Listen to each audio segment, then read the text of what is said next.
It's difficult to see what you're seeing at first. The scene is dark, smoky.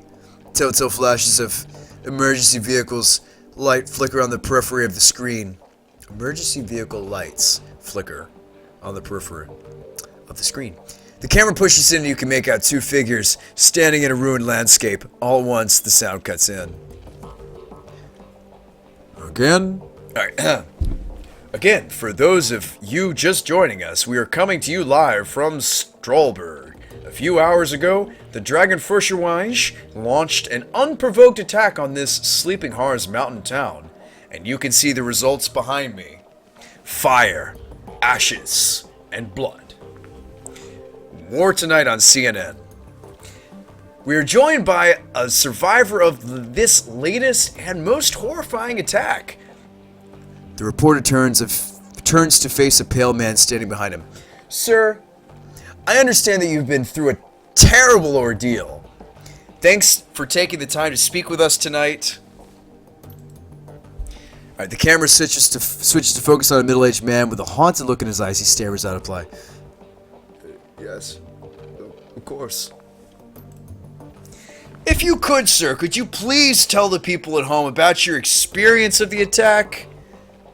It was horrible. Just pure chaos. So many people are dead. People I knew. Roasted alive. Or trampled to death trying to escape.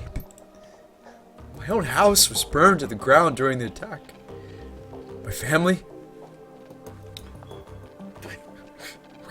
We have nothing now. You made all this through the attack, though? Your wife? Your kids? Yeah. We all made it. Thank God. We rode out the attack in a small shelter, me, my wife, and our two daughters. The shelter protected us, but the heat was unbearable. We couldn't have stayed in there much longer than we did. How long will you hold up in there? 3, maybe 4 hours. I don't know. We'd have stayed inside until the heat died down and the screaming stopped. And what happened after that? When it was over, you know, when the air cooled down. The reporter nods. The man continues. We stepped outside. There was nothing left, just smoldering wreckage and this dense cloud of black, oily smoke and the stench in the air. God, that smell. It smelled like roasting meat. There's a long pause. From the tortured look on his face, you can tell that the man is struggling to decide whether or not to continue speaking. Eventually, he does.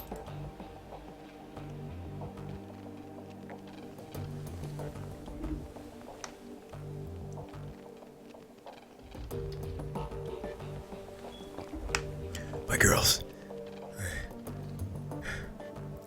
They found what was left of their nanny outside. Her body, what was left of it, was slumped against the shelter door. I keep telling myself that I couldn't hear her pounding to get in. But it isn't true. I could. Just couldn't bring myself to open that door. I couldn't risk my family like that. Not for her. Not for anyone. Thank you, sir, for taking the time to speak with us. Yeah. Well, you heard it here. An absolutely chilling account of tonight's attack. Again, the town of